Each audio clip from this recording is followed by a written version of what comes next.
자, 우리가 주일마다 예수님의 명령을 함께 묵상하고 있습니다. 주님께서 우리에게 명령하신 말씀, 우리가 주님의 제자로 그리스도인으로 살아간다라고 하면 주님께서 명령하신 명령에 당연히 우리가 순종하는 삶을 우리가 살아가야 되는 것입니다. 그래서 우리가 주님의 명령이 어떤 것들이 있는지, 그리고 그 명령은 과연 어떤 의미를 갖고 있는지를 우리가 살펴보고 있는데요. 오늘 14번째 명령입니다. 14번째. 그래서 14번째 명령은 뭡니까? 보물을 하늘에 쌓아두지 말라. 자, 보물을 하늘에 쌓아두지 말라라는 이 명령, 과연 어떤 의미인지를 함께 우리가 묵상하고, 우리에게 또 굉장히 중요한 또 주님의 명령이라고 이제 우리가 생각되는데요. 함께 자, 보물을 하늘에 쌓아두라.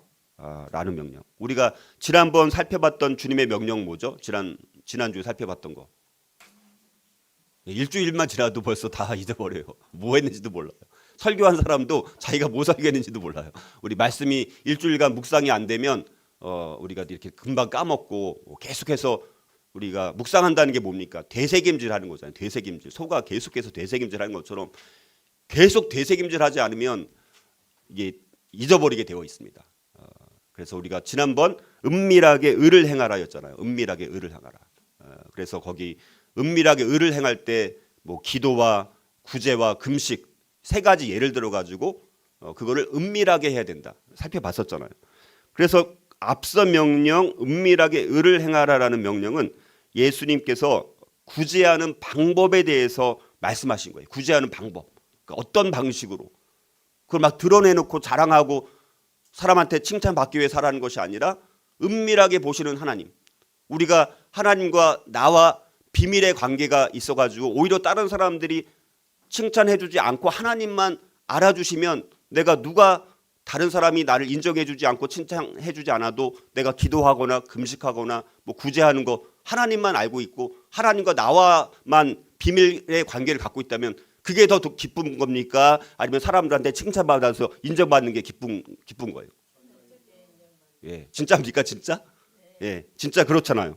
그래서 구제하는 방법에 대해서 말씀하셨다면, 자, 그래서 우리가 사람들의 칭찬을 받기 위해서가 아니라 하나님께 정말 드리는 예물로서 은밀하게 구제해야 함을 말씀을 하셨다면, 그 다음 바로 이어지는 명령이죠. 자, 오늘 이 명령인 보물을 하늘에 쌓아두라라는 이 명령은 우리가 그러면 왜 구제해야 하는가? 왜 그렇게 보물을 하늘에 쌓아두는 이런 구제를 왜 해야 되는가? 이거를 말씀을 하는 것입니다. 자, 예수님은 우리의 보물을 현세에서뿐만 아니라 영원히 그 보물을 간직하기를 원하십니다. 자, 왜냐하면 그 예수님은 우리의 마음이 우리의 마음이 영원성에 초점을 두기를 원하시기 때문이에요. 영원성, 일시적인 이 땅에 있는 거기에 마음을 두지 말고 영원성에 초점을 두기를 원하시는 분이십니다. 영원한 것. 우리는 그리스도인들은 영원한 것을 사모하는 사람들이잖아요. 이 땅의 일시적인 것들 때문에 마음을 빼앗기는 사람들은 땅에 보물을 두고 사는 사람들 아닙니까? 그래서 마태복음 오늘 6장 21절 내 보물이 있는 그곳에는 내 마음도 있느니라. 우리가 뭐에 관심을 갖고 있는지 보면 우리의 마음이 어디 있는지 다 아는 거예요. 제가 이렇게 성도님들 보면 어디에 마음을 갖고 있는지 뭐 다는 안 보이지만 그게 어느 정도는 보인다는 것입니다. 자, 주님은 또한 우리가 세상의 빛이 되기 위해서 중요한 요소, 우리가 세상의 빛이 되기 위해서 중요한 요소를 이해하기를 원하시는데 그 중요한 요소는 하나님의 관대한 시선으로 세상을 바라보는 것입니다. 하나님의 관대한 시선으로 세상을 바라보기를 하나님은 원하신다는 것입니다. 관대함은 그래서 사랑하는 마음의 자연스러운 표현이라는 것입니다. 그래서 22절 마태복음 6장 22절 우리가 읽지 않았지만 눈은 몸의 등불이니 그러므로 내 눈이 성하면 온 몸이 밝을 것이요라고 말씀하고 있습니다. 자, 그러면 우리가 오늘 이 보물을 하늘에 쌓는다는 것. 자, 보물을 하늘에 쌓는다는 것의 의미는 뭘까? 그 참된 의미를 아는 것이 중요하죠. 우리가 계속 예수님의 명령은 복음의 핵심이 다 들어있는 것 같아요. 그렇죠? 복음의 본질이 다 들어가 있습니다. 그래서 보물을 하늘에 쌓는다는 것, 이게 뭘 의미하느냐? 자, 쌓는다는 것. 우리가 쌓는다는 말의 기본적인 의미는 다 알잖아요. 그렇죠? 미래를 위해서 모으고 축적해서 저장하는 것이 쌓는다는 것이잖아요. 근데 이거를 사도 바울은 고린도전서 16장 2절에서 동일한 용어를 이렇게 말씀합니다. 그 연보에 대해서 말씀하실 때 고린도전서 16장 2절에 매주 첫날에 너희 각 사람이 수입에 따라 모아두어서 이게 모아두어서가 여기 보물을 하늘에 쌓는다. 그 쌓는다는 것과 같은 말이 모아두어서와 같은 말입니다. 자, 그렇게 모아둔 것, 연보를 위해서 그렇게 모아둔 것, 그 모아둔 것은 주님께 헌납한다라는 것을 의미하는 거잖아요. 여기서 모은다라는 것은 주님께 헌납한다라는 것을 의미합니다. 자, 우리가 하나님께 드리면 그 드린 것은 근데 그게 뭐 부정부패를 통해서 나쁜 방법으로 돈을 번 거를 드리는 거는 그거는 의미가 없는 것이죠. 그거는. 그렇죠? 방법. 하나님은 과정과 결과 이 모두를 존중히 여기시는 분이잖아요. 근데 우리가 하나님께 드리면 그것이 거룩한 방법으로 우리가 정말 열심히 성실하게 일을 해서 우리가 드린 것은 거룩해지고 그분의 목적을 위해서 사용되는 것입니다. 그래서 드림의 행위는 하나님께서 귀하게 역사하신다는 것이죠. 그리고 우리가 하나님께 드린 것만 사실은 귀하게 남게 되는 것입니다. 자, 쌓아둔다라는 거. 쌓아둔다라는 말. 그래서 우리가 많은 것들을 저장하고 있는 것을 나타내는 말인데, 자, 그런데 이제 쌓아둔다라는 것은 착한 일을 한 번 한 다음에 착한 일 체크리스트를 자기가 만들어 가지고 착한 일 완성 오늘 하나 했어. 이제 오늘 다 했으니까 이제 끝났다. 이제 다 끝냈다. 이렇게 여기는 것이 아니라 쌓는다라는 것은 이 착한 일을 하나씩 계속해서 꾸준히 지속해서 해 나가는 과정을 말하는 게 쌓아두는 것입니다. 계속해서 우리가 하나씩 계속해서 쌓아두어 가야 되는 것입니다. 자, 그런데 그것은 나중을 위해서 보물을 계속해서 모아놓는 것을 말합니다. 그러면 이 보물을 하늘에 쌓아둔다라는 말은 핵심적으로 결론만 말씀드리면 영원한 가치를 갖는 일들을 많이 하는 거예요. 영원한 가치를 갖는 일들을 많이 하는 거예요. 일시적인 일들 뭐 그냥 자기 쾌락을 위해서 자기 목적을 위해서 아니면 뭐 드러내기 위해서 하는 자 그런 것들을 하는 게 아니라 영원한 가치를 갖는 일들을 많이 하는 거예요. 그걸 자꾸 쌓는 것입니다. 자, 이거는 다시 말해서 이 세상의 보물에 집착하지 않는 것. 이 세상의 보물에 집착하지 않는 것입니다. 세상에서의 보물은 쉽게 말하면 돈이나 그 돈으로 살 수 있는 모든 것들이 세상의 보물이라고 말할 수 있습니다. 그래서 사람들이 맨날 추구하는 게 뭡니까? 큰 집. 지금 집에 만족하지 않습니다. 어떻게 하면 더 큰 집, 어떻게 하면 더 멋진 차, 아니면 더 멋진 유명 브랜드의 옷들 치장을 해서 다른 사람들한테 정말 나 이렇게 비싼 옷 입었어. 유명 브랜드의 옷들이라든가 아이들한테는 최신의 장난감들. 정말 다른 애들이 부러울 만큼 최신의 장난감들. 자, 그러나 하늘에서 영원히 가치 있는 보물들은 이런 것 중에 어떤 것도 아니라는 것입니다. 세상에 이런 것들은 오히려 녹슬고 오늘 말씀하는 게 뭡니까? 녹슬고 좀먹고 도둑 맞을 수 있다는 것입니다. 자, 많은 물건들은 다 고장이 날 수 있습니다. 하지만 절대로 부수어지거나 녹슬거나 파괴되지 않을 게 있다는 것입니다. 이런 그것들은 결코 물건이 아닙니다. 그리고 우리의 복은 뭡니까? 항상 신령한 하늘의 복이라고 말씀하십니다. 우리가 받는 그리스도인들이 추구하는 복은 하늘의 신령한 영적인 복들을 우리는 바라는 사람들 아닙니까? 자, 그것은 하나님을 향한 우리의 사랑과 그분의 말씀에 순종하려는 마음을 나타내는 행동들이라는 것입니다. 그 영원한 가치를 갖고 있는 축복들은 이것은 쉽게 말하면 구제와 좀 연결돼서 말씀을 드린다면 다른 이들을 자신을 돌보는 것보다 더 잘 돌보는 것을 말합니다. 그래서 야고보서 1장 27절에 하나님 아버지 앞에서 정결하고 더러움이 없는 경건은 곧 고아와 과부를 그 환난 중에 돌보고 또 자기를 지켜 새 속에 물들지 아니하는 그것이니라. 자, 이걸 더 쉬운 말로 번역을 하면 하나님께서 받으시는 경건이 뭐냐? 어려운 처지에 있는 고아와 과부를 돌보고 세상의 악에 물들지 않도록 자신을 잘 지키는 것입니다. 하나님께서는 이런 순수하고 깨끗한 신앙을 보십니다. 이거를 말씀을 하시고 있습니다. 자, 우리보다 덜 가진 사람들에게 우리의 몸과 보물들을 베풀 때 우리는 실제로 그것을 예수님께 드리는 것이라고 말씀합니다. 예수님께서 마태복음 25장 35절 이하 쭉 보면 너희가 여기 내 형제 중에 지극히 작은 자 하나에게 한 것이 곧 내게 한 것이니라 라고 주님은 말씀하고 계십니다. 자, 그래서 우리가 어렵고 가난한 사람들에게 베푸는 것은 하늘 계좌에 예금하는 거예요. 하늘 계좌. 우리가 하늘 계좌에 예금을 해야 되잖아. 하늘 계좌. 그렇죠? 우리가 근데 가난한 사람들에게 베푸는 것, 뭐 그것이 꼭 구제만 의미하는 것은 아닙니다. 영적인 가치 있는 것들에 대해서 우리가 투자하고 거기에 더 우리가 시간을 하고 우리의 열정과 우리의 몸과 마음을 바칠 때 하늘 계좌에 자꾸 입금하는 거예요. 여러분, 이 땅에 있는 은행에 아무리 뭐 억만장자처럼 어마어마한 돈을 뭐 한다고 여러분 죽을 때 그걸 가지고 갑니까? 그 아무 의미가 없는 건 아니지만 우리가 하늘 계좌에 입금을 해야 되는 거잖아요. 하늘 계좌. 그래서 우리는 하나님을 위해서 투자를 해야 합니다. 그런데 여러분, 하나님은 우리가 잘 되기를 바라십니까? 잘 안 되기를 바라십니까? 잘 되기를 바라시죠.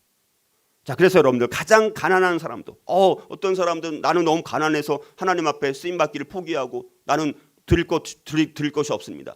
이렇게 포기하는 사람들이 생각보다 많다라는 것입니다.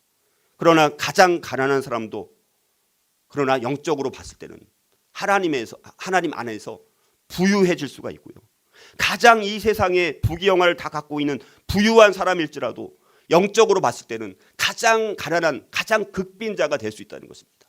여러분, 우리는 근데 물질적으로 가난한 사람들 불쌍히 여기죠. 하나님은 누구를 불쌍히 여길까요? 온갖 부귀영화를 다 갖고 있을지라도 영적으로 극빈자가 되어서 그렇게 살아가는 사람들 얼마나 불쌍하게 보일까요? 그 사람들은 자기가 떵떵거리면서 참 자기가 최고야 라고 착각하고 살지만 주님이 보실 때 가장 불쌍한 사람은 뭘까요? 그냥 가장 부자이면서도 영적으로는 가장 극빈자. 얼마나 불쌍할까요? 여러분들도 그렇게 눈에 보이나요? 우리 부럽지. 근데 우리 부러운 마음이 여전히 그럼에도 뭐니 해도 머리가 최고야. 여전히 우리가 그런 마음이 있지 않습니까? 우리는 하나님을 향해서 부유한 사람이 되어야 돼. 하나님을 향해서. 정말 이 공감하시나요? 그리고 이 재물은 우리가 관리하기에 따라서 재물은 우리가 어떻게 관리하느냐에 따라서 면류관이 될 수도 있고요. 미련한 것이 될 수도 있다고 성경은 말합니다. 잠언 14장 24절에 보면 지혜로운 자의 재물은 그의 면류관이요 미련한 자의 소유는 다만 미련한 것이니라 이렇게 말씀하고 있습니다. 자, 그래서 성경에서는 하나님을 따르는 것으로 인해서 우리가 받게 될 상급을 말씀하잖아요. 그렇죠? 그 상들은 뭡니까? 세상의 상과는 결코 비교할 수 없지만 성경에서 말하는 상이 뭡니까? 생명의 면류관이요, 썩지 않는 면류관이요, 자랑의 면류관이요, 의의 면류관이요, 영광의 면류관이라고 말씀을 하잖아요. 근데 이게 다 뭡니까? 영적인 거예요. 영적인 거. 자, 그래서 우리는 하늘나라 이 땅에서 영적인 것을 추구하고 영적인 가치 있는 것을 추구하는 사람들은 하늘나라 갔을 때 그 영적인 것들이 우리 이 땅에서도 누리지만 그 영적인 것이 우리가 맛만 보는 거잖아요. 솔직히. 그렇죠? 천국 잔치가 베풀어서 영적인 하늘에 그 천국 잔치가 베풀어져서 주님과 영원히 함께 정말 먹고 마시고 살 텐데 거기서 이 땅에 있는 것들을 추구했던 사람들은 거기 가면 실망을 할 거야 아마. 이 세상에 있는 것들을 추구하는 사람들은 하늘나라 가지 못하겠지만 설령 간다고 할지라도 거기서 아마 실망할 거예요. 왜냐하면 이 땅에서 추구했던 그 좋은 것들 우리 세상적인 눈으로 봤을 때 좋은 것들 하늘나라에서 하나도 없는 거예요. 거기서 오로지 영적인 것, 하늘의 신령한 복들 그것들을 맛본 사람들은 하늘나라 가게 되면 천국이 임했을 때는 이 땅에서 맛만 봐도 영적인 것이 그렇게 좋았는데 그렇게 나에게 영적인 포만감과 만족감을 주었던 그 영적인 것들 그래서 더 사모하고 더 주님과 함께 살기를 바랬던 그 소망이 있었는데 주님과 함께 정말 같이 있다 보니까 그 영적인 것들이 이제 완전히 충만해져서 이제 더 이상 어떤 것도 바랄 것이 없는 그 완전한 상태 그것을 우리가 경험하게 되는 것입니다. 자, 그래서 우리가 이 하늘의 보물을 쌓아두라라는 것과 관련돼서 이 11조와 관련된 것을 또 우리가 생각해 볼 수가 있는데요. 자, 기본적으로 우리 구약의 이스라엘 민족에게 있어서 11조는 가난한 사람들이라든가 과부들을 돌보는 실질적인 그런 목적들을 위해서도 사용됐습니다. 물론 제사장의 생계를 지원하는 것들이 이제 메인이 되긴 하지만 그러나 상당히 많은 부분들이 가난한 사람들, 과부들을 돌보는 실질적인 목적들을 위해서도 많이 사용됐다라는 것입니다. 그런데 이게 신약 시대에 와서는 좀 더 의미가 더 확장됩니다. 자, 그 부분들을 한번 그러면 신약의 구제와 이 구약의 11조와 어떤 연관성이 있는지를 한번 잠깐 우리가 한번 점검해 볼 텐데, 자, 여러분 구약 시대에 주님을 따랐던 사람들도 사실 적어도 수입의 10분의 1을 드려야 했습니다. 그렇죠? 자, 그런데 사실 구약 성도들의 실제 11조 액수를 보면 우리가 생각하는 것보다 훨씬 더 많아요. 자, 구약의 성도들은 또 11조에 또 11조를 더 드렸습니다. 11조에 또 11조. 그게 이제 레위인들을 지원하기 위해서 뭐 축제의 명절을 뭐 위해서 등등 해갖고 11조에 11조를 더 드렸고, 또 구제를 위해서 과부라든가 고아, 나그네를 위한 구제를 또 드렸습니다. 거기에 대한 구제의 11조를 드렸고, 그리고 다른 또 현물도 있었다고 합니다. 그래서 합치니까 한 23% 정도 되었다라고 합니다. 그래서 우리가 11조, 여러분 11조라고 생각하면 뭐 제가 진짜 이 헌금 관련된 설교는 제가 개척해갖고 10년이 넘었지만 한 5번도 안 한 것 같은데, 뭐 오늘은 뭐 어쩔 수 없이 이제 할 수밖에 없는 것이죠. 11조는 최소한의 의미예요. 최소한의 의미. 최대한의 의무로 드려야 되는 건데, 사실은 11조라고 말하는 것 자체가 최소한의 의무라는 것입니다. 성경은 11조를 통해서 하나님의 주권을 인정하는 신앙을 보일 것을 요구하는 것입니다. 하나님의 주권, 이 재정에 대한 모든 주권을 11조를 통해서 하나님의 주권을 인정하는 신앙이 뭡니까? 그게 11조입니다. 그래서 11조는 쓰고 남은 것에서 드리는 것이 아니라 쓰기 전에 미리 수입의 10분의 1을 하나님의 선한 사업을 위해서 구별해서 드리는 것입니다. 그래서 11조는 드림의 기본적인 표현이지 헌금의 최대치가 아니라는 것입니다. 자, 그래서 이렇게 구약 성경에서는 구약 성도들은 생각보다 많은 무려 23%에 해당되는 수입의 그런 정도로 헌물을 주님 앞에 드렸습니다. 자, 그래서 하나님은 11조를 하는 자들에게 그들의 소산물을 늘게 할 뿐만 아니라 그 재산을 보호해 줌으로 인해서 보상해 주시겠다라고 말씀합니다. 잠언 3장 9절 10절.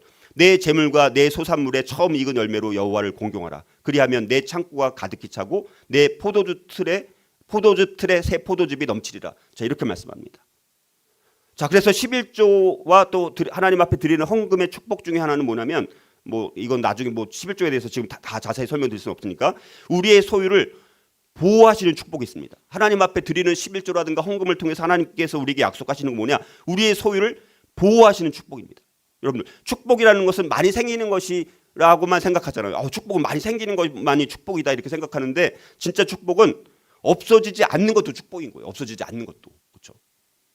그래서 우리가 이 11조를 통해서 선미의식을 가져야 되는 것이죠. 하나님께서 내 소유를 보호해 주신다는, 하나님 앞에 드리지만 그럼에도 불구하고 하나님께서 내 소유물을 하나님께서 돌보신다라는 마음. 자, 그거를 갖는 것이 11조의 하나의 의미가 있습니다. 자, 그런데 이 구약 시대 때 양떼와 가죽떼를 소유한 자들은 죄에 대한 희생 제물로 그것들을 바쳤습니다. 자, 그들이 양과 그러나 염소와 소를 희생 제물로 바칠 때마다 그들의 죄가 사해졌지만, 그러나 진짜 그 구약 시대 때도 불구하고 진짜 구약에서 말씀하시는 것은 구약에서 그런 짐승들을 통해서 희생 제물을 드리지만, 그래서 자기들의 죄가 사해졌지만, 그러나 그럼에도 불구하고 여전히 예수 그리스도의 죽음과 그분의 죄사하심을 학수고대했던 게 구약입니다. 그래서 구약 때는 매번 자기가 죄를 졌을 때마다 제사장한테 가가지고 소를, 어떨 때는 소, 어떨 때는 양, 어떨 때 염소, 어떨 때 뭐 비둘기, 어떨 때는 뭐 곡물, 뭐 이거를 매번 그렇게 제사장들에게 가서 그거를 바치고 그 죄를 사해달라고, 그렇게 전가해달라고 그렇게 했었지만, 그런데 그것이 여러분들 지금 만약에 여러분들이 구약 시대 때 그렇게 살았다라고 하면 그게 편해요? 아니면 단 한 방에 이걸 해결해 주셔가지고 우리가 예수 그리스도의 그분의 그 죽으심과 제사함 때문에 우리가 그분의 이름을 통해서 우리가 그렇게 하나님 앞에 나갈 때 다 해결해 주신 게 편해요? 어떤 게 편합니까? 구약으로 돌아가고 싶어요? 여전히 신약 시대에 살고 싶습니까? 신약 시대에 살고 있는 게 축복이에요, 안 축복이에요? 엄청난 축복입니다, 여러분. 구약 시대 때는요, 그거를 영원히 계속해서 사모했던 거예요. 그래서 메시아를 계속해서 대망하고 소망하고 기다렸던 것 아닙니까?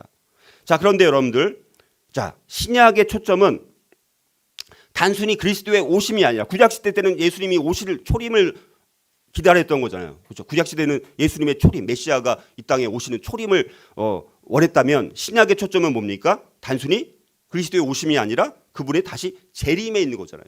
그분의 재림에 있는 것입니다. 자, 이 때문에 신약 시대의 성도들은 사실 11조 이상을 드리는 것을 사실 강조합니다. 그래서 연보란 말도 사용되는 거예요, 사실.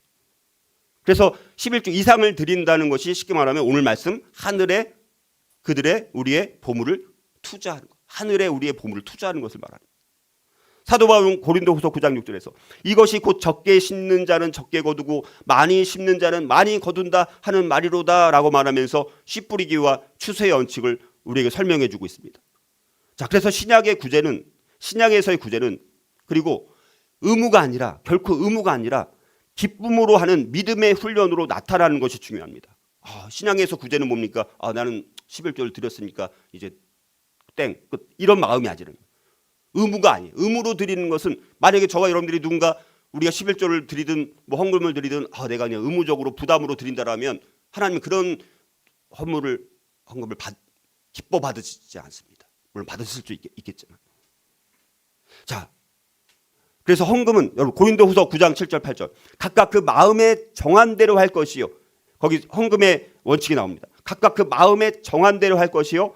인색함으로나 억지로 하지 말지니 하나님은 즐겨내는 자를 사랑하시느니라. 하나님이 능히 모든 은혜를 너희에게 넘치게 하시나니 이는 너희로 모든 일에 항상 모든 것이 넉넉하여 모든 착한 일을 넘치게 하려 하심이라. 이렇게 말씀합니다.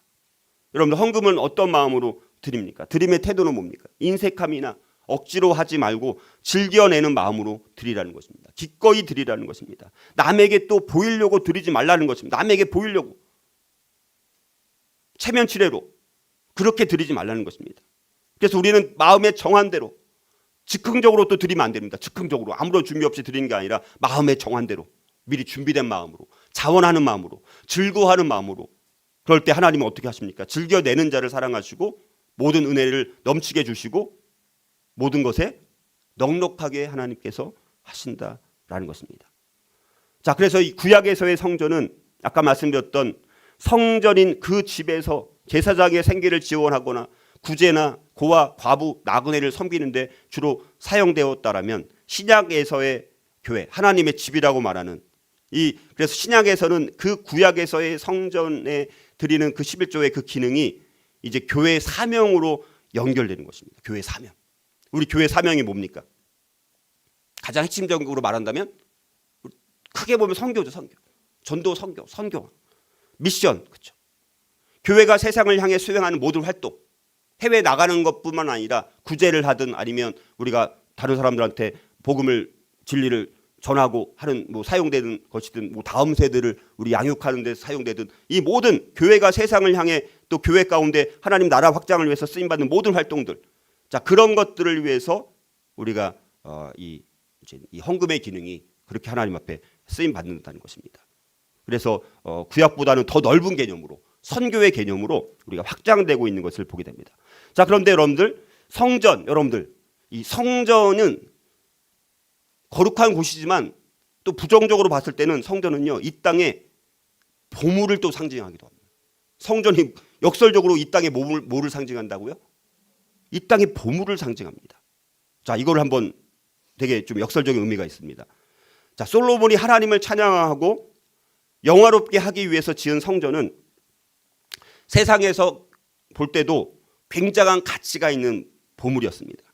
심지어 열왕기상 10장 4절 7절을 보면 스바의 여왕이 솔로몬의 모든 지혜와 그 건축한 왕궁과 그 상의 식물과 그의 신하들의 좌석과 그의 시종들이 시립한 것과 그들의 관복과 술 관원들과 여호와의 성전에 올라가는 층계를 보고 크게 감동돼. 세상 여왕이었던 스바의 여왕도 이 성전을 봤을 때 그것을 보고 크게 감동되어서 왕께 말하되 내가 내 나라에서 당신의 행위와 당신의 지혜에 대하여 들은 소문이 사실이로다. 내가 그 말들을 믿지 아니하였더니 이제 와서 친히 본즉 내게 말한 것은 절반도 못되니 당신의 지혜와 복이 내가 들은 소문보다 더하도다라고 감탄하고 감동할 만큼 세상 사람들이 보더라도 그 성전의 보물은 이 땅의 보물은 너무나 감동될 만큼 감탄할 만큼 기절해서 놀라 자빠질 만큼 엄청난 것이었다라는 것입니다.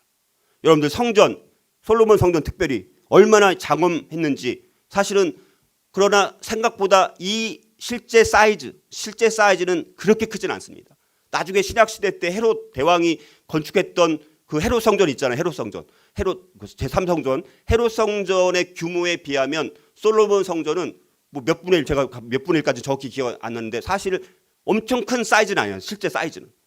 그런데 이제 그 성전의 규모를 보니까 이제 환산을 해보니까 길이가 27.36m, 그리고 넓이가 9.1m, 높이가 13.68m. 그러니까 어마어마한 큰 건축물은 아니라는 것입니다. 자, 그런데 이제 중요한 것은 왜 그러면 그게 보물이냐? 솔로몬이 뭐예요? 그 성전을 다 금으로 입혔다라고 막 다 금으로 입힌 거예요. 그래서 솔로몬 성전을 건축을 했지만 그거를 다 준비해 준 사람은 누굽니까? 다윗 왕이잖아요. 다윗 왕. 다윗의 마지막 과업은 뭐였습니까? 성전을 위해서 금과 은을 모으는 것이 다윗의 그 사명이었습니다. 과업이었습니다. 왜냐하면 자기가 성전을 못 지으니까 이제 아들 때 짓도록 하기 위해서 그걸 준비시켜 준 것을 한 것 아닙니까? 그래서 역대상 22장 14절에 여호와의 성전을 위하여 금 10만 달란트와 은 100만 달란트라고 말합니다. 그러니까 자금을 엄청나게 충분히 마련해주고 물량의 풍부함을 준비를 해줬는데, 자, 그게 또 보면 역대상 22장 14절 여호와의 성전을 위하여 아까 말씀드렸던 것도 금 얼마큼? 10만 달란트와 은 100만 달란트. 자, 이걸 무게로 따져보니까 금 10만 달란트는요 3,408톤이라고. 3,408톤. 별로 안 놀라시네. 집에 금이 많이 있으신가 봐. 이렇게 몇 톤? 3,408톤. 놀라지도 않아. 집에 금들이 많은가 봐요. 은 100만 달란트는 34,080톤. 전혀 안 놀라는데? 아까 3천이라고 하는데도 안 놀라고 3만이라고 하는데도 안 놀라는데요. 이거를 요즘 시대로 환산해 본다면 더 많아졌을 것 같아요. 이것도 옛날 좀 그 기록일 수도 있으니까. 금 10만 달란트는요 2,700조. 별로 안 놀라는데요. 여러분 1조 만져라도 보셨습니까? 1조? 2,700조. 은 100만 달란트는 1,800조. 막대한 양의 돈이죠. 그러니까 세상 사람들이 보더라도 어마어마한 거잖아요. 여러분 이게 좋은 걸까요? 나쁜 걸까요? 뭐 좋은 것도 있죠. 뭐 다 금으로 은으로 뭐 했으니까 어마어마한 몇 천조 이상으로 이걸 다 이렇게 해버린 거예요. 그래서 어떤 교회는 막 대리석으로 뭐 삐까번쩍하게 한 교회들 많이 있어요. 안 많이 있어요. 그래서 그런데 들어가면 막 감탄하잖아요. 근데 여기는 솔로몬 성전은요 감탄한 게 아니라 아마 기절초풍했을 거예요. 이런 이 세상에서의 화려한 그런 어떤 교회 건축물을 보고 막 놀래 자빠질 텐데 솔로몬 성전을 봤으면요 아마 뒤로 넘어졌을 것 같아요. 자, 근데 그런 성전이 어떤 일이 일어났습니까? 그런 성전에서 어떤 일이 일어났습니까? 문제는 뭡니까? 성전의 많은 보물들은 솔로몬의 아들이 다스리던 바로 그 다음 세대 때부터 약탈당하기 시작합니다. 열왕기상 14장 25절 26절. 르호보암 왕 제5년에 애굽의 왕 시삭이 올라와서 예루살렘을 치고 여호와의 성전의 보물과 왕궁의 보물을 모두 빼앗고 또 솔로몬이 만든 금방패를 다 빼앗은지라. 이렇게 말씀합니다. 또 아사왕 때 보니까 성전의 은금을 더 많이 막 약탈해갖고 군사적인 도움을 위해서 이제 아람 왕과 동맹을 맺는데 그거를 다 사용되기도 하는. 그리고 느부갓네살 왕이 올라와서 어떻게 했습니까? 은금을 바벨론으로 다 가져갑니다. 역대하 36장 7절. 느부갓네살이 또 여호와의 전 기구들을 바벨론으로 가져다가 바벨론에 있는 자기 신당에 두었더라. 이렇게 말씀합니다. 그리고 나중에는 심지어 급비야 느부갓네살 왕이 와갖고 성전을 어떻게 합니까? 파괴시켜갖고 다 불에 태우고 다 무너지게 됩니다. 왜 그러면 하나님은 그 성전이 그 거룩한 하나님의 임재하심이 있다라고 말하는 그 성전이 약탈되고 파괴되는 것을 왜 허락하셨을까라는 것입니다. 여러분들 솔로몬이 성전 건축에 전념했을 때 하나님은 솔로몬과 언약을 맺으셨지만 그 언약은 무조건적인 언약이 아니라 조건적인 언약이었다라는 사실입니다. 역대하 7장 12절, 19절, 22절 한번 읽어보겠습니다. 내가 이미 내 기도를 듣고 이곳을 택하여 내게 제사하는 성전을 삼았으니 그러나 너희가 만일 돌아서서 내가 너희 앞에 둔 내 율례와 명령을 버리고 가서 다른 신들을 섬겨 그들을 경배하면 내가 너희에게 준 땅에서 그 뿌리를 뽑아내고 내 이름을 위하여 거룩하게 한 이 성전을 내 앞에서 버려 모든 민족 중에 속담거리와 이야기거리가 되게 하리니 이 성전이 비록 높을지라도 그리로 지나가는 자마다 놀라 이르되 여호와께서 무슨 까닭으로 이 땅과 이 성전에 이같이 행하셨는고 하면 대답하기를 그들이 자기 조상들을 애굽 땅에서 인도해 내신 자기 하나님 여호와를 버리고 다른 신들에게 붙잡혀서 그것들을 경배하여 섬김으로 여호와께서 이 모든 재앙을 그들에게 내리셨다 하리라 하셨더라. 그 말씀이 그대로 이루어지지 않았습니까? 이스라엘은 끊임없이 하나님의 율법과 그 길을 떠났기 때문에 성전의 파괴뿐만 아니라 백성들이 전 세계로 흩어지는 그런 비참한 결과를 결국은 초래하게 되었다라는 사실입니다. 여러분, 성전과 그리스도인들은 어떤 관계가 있을까요? 성전의 기능은 예수 그리스도께서 죽으셨을 때 끝이 났습니다. 성소 휘장이 위로부터 아래까지 찢어져서 둘로 되어서 더 이상 하나님과 그 백성들 사이에 단절됨 없이 이제는 누구나 주님께로 나아갈 수 있는, 그래서 우리의 죄를 대속하신 예수 그리스도로 말미암아서 우리는 이제 하나님의 보좌로 직접 나아갈 수 있게 되었다라고 말씀합니다. 예수 그리스도를 구주로 믿고 주인으로 믿고 그분을 구원자로 고백하는 자들은 바로 이제는 그가 구원받은 하나님의 자녀들이 이제는 하나님의 성전이 되는 것입니다. 저와 여러분들이 성전이고 또 함께 모인 교회 공동체가 성전이라고 말씀하고 계십니다. 눈에 보이는 건물로서의 교회가 아니라 신약시대의 교회는 그리스도를 구주와 주님으로 믿는 자들의 공동체, 그리고 그리스도인들 한 사람 한 사람들이 바로 성전이라고 말씀하고 있습니다. 우리가 하나님의 불시험 가운데 서고 영원히 지속될 보물을 쌓을 수 있는 것은 바로 이 성전을 통해서, 저와 여러분들을 통해서, 교회를 통해서 이루어지게 되는 것입니다. 어떻게 우리가 그러면 하늘의 보물을 쌓을 수 있을까? 예수님과 젊은 부자 관원의 대화는 하늘의 보물을 쌓는 중요한 방법에 대해서 하나의 분명한 사례를 우리에게 보여줍니다. 마가복음 10장 21절, 예수께서 그를 보시고 사랑하사 이르시되 내게 아직도 한 가지 부족한 것이 있으니 가서 내게 있는 것을 다 팔아 가난한 자들에게 주라. 그리하면 하늘에서 보화가 내게 있으리라. 그리고 와서 나를 따르라 하시니라고 말씀하고 계십니다. 다시 말해서 성령의 감동으로 다른 사람들에게 관대하게 너그럽게 베푸는 것은 우리가 영원히 누릴 수 있는 보물이라고 한 사례로 이제 말씀을 드리는 것이고, 사도 바울은 디모데전서 6장 17절에서 19절에서 내가 이 세대에서 부한 자들을 명하여 마음을 높이지 말고 정함이 없는 재물에 소망을 두지 말고 오직 우리에게 모든 것을 후히 주사 누리게 하시는 하나님께 두며 선을 행하고 선한 사업을 많이 하고 나누어 주기를 좋아하며 너그러운 자가 되게 하라. 이것이 장래에 자기를 위하여 좋은 터를 쌓아 참된 생명을 취하는 것이니라. 이렇게 말씀하고 계십니다. 이제 결론을 맺으면서, 자, 그런데 우리가 이 세상에서 그러면 하늘에 보물을 쌓아두어야 되는데 이 땅에 있는 것에 계속해서 보물을 쌓아두는 그릇된 투자, 잘못된 투자, 세상적인 투자를 보여주는 세 가지 증거를 오늘 19절에서 이렇게 말씀합니다. 우리가 잘못 투자하고 있다는 것에 그 실패 사례를 보여주는 거예요. 그게 19절 같이 한번 읽어볼까요? 19절 같이 읽겠습니다. 시작. 너희를 위하여 보물을 땅에 쌓아두지 말라. 거기는 좀과 동록이 해하며 도둑이 구멍을 뚫고 도둑질하느니라. 이렇게 말씀합니다. 자, 예수님을 따르는 사람들은 소유와 재물을 축적하는 일에 몰두하지 않는 사람들입니다. 예수님을 따르는 사람들은 보물을 땅에 쌓아두지 않는 사람들이죠. 자, 그 본성상 땅에 있는 그런 보물들은 안전할 수가 없고 우리가 죽으면 다 잃게 된다는 것입니다. 여러분들 세 가지로 말을 합니다. 하나는 뭡니까? 좀이라고 말하죠. 좀이 뭡니까? 옷에 기생해서 옷감을 상하게 만드는 벌레 있잖아요, 그렇죠? 우리 집에 이렇게 오래 방치하다 보면 그 옷들이 어떻게 됩니까? 의복을 갉아먹는 해충, 그것 때문에 옷이 막 상하잖아요, 그렇죠? 동록이라는 건 뭡니까? 먹어 들어가는 어떤 거예요? 금속의 부식, 금속이 부식당하잖아요, 그렇죠? 옷도 계속해서 부식당하잖아요. 그래서 이 좀과 동록이라는 건 뭡니까? 우리가 사용하지 않거나 적절하게 관리하고 있지 않은 소유물을 좀과 동록이라고 말합니다. 우리가 사용하지 않거나 적절하게 관리하지 않고 있는 소유물. 그래서 그것은 여기서 말하는 게 뭡니까? 이 땅의 재물은 그래서 시간이 지나면 흔적도 없이 사라져 버린다는 거예요. 세상에 쌓아둔 재물이 영원히 보존되지 못하고 소멸되고 없어진다는 것을 좀과 동록으로 설명을 하는 거예요.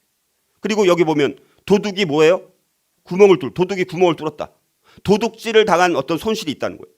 자, 옛날 과거에 예수님 초대교회 시대 때 그 팔레스틴의 가옥들은 진흙을 바르거나 흙으로 만든 벽돌을 쌓아 지었기 때문에 도둑들은 벽에 구멍을 뚫고 들어와서 도둑질을 하기가 너무 쉬웠다는 것입니다. 지금처럼 뭐 이렇게 막 벽돌로 단단한 벽돌로 만들어진 게 아니라 그냥 흙으로 만든 거예요.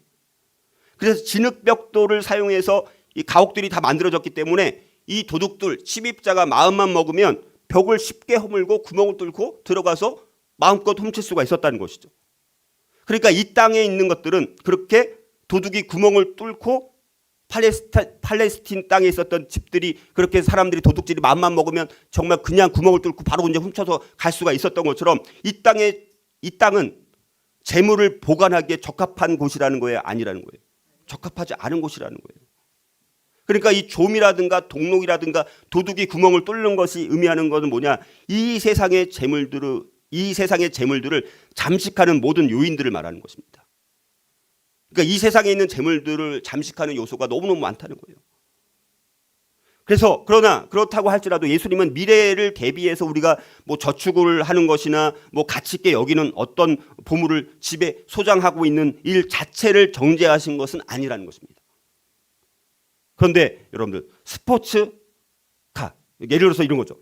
영원한 가치들보다 더 중요하게 여기는 돈과 재산에 대한 태도를 정죄하신 거예요. 영원한 가치들에 더 가치를 두고 거기에 더 투자를 하고 그걸 더 중요하게 여겨야 되는데 돈과 세상에 대한 집착이라든가 태도가 있다. 그거를 정죄하신 거예요. 여러분들 스포츠카, 멋진 스포츠카는 아주 그냥 저렴한 자동차보다 도난당하기 쉬운 게 스포츠카예요. 아주 저렴한 옛날 그 티코 아시나요? 티코? 자동차 티코. 와, 티코 지금도 있으면 티코 사고 싶은데요. 티코가 도난당하기 쉬워요? 비싼 스포츠카가 도난당하기 쉽습니까? 대답을 안 하시는 거 보니까 티코를 훔칠 사람들도 계시나 본데요. 스포츠카가 더 도난당하기 쉬운 것이죠.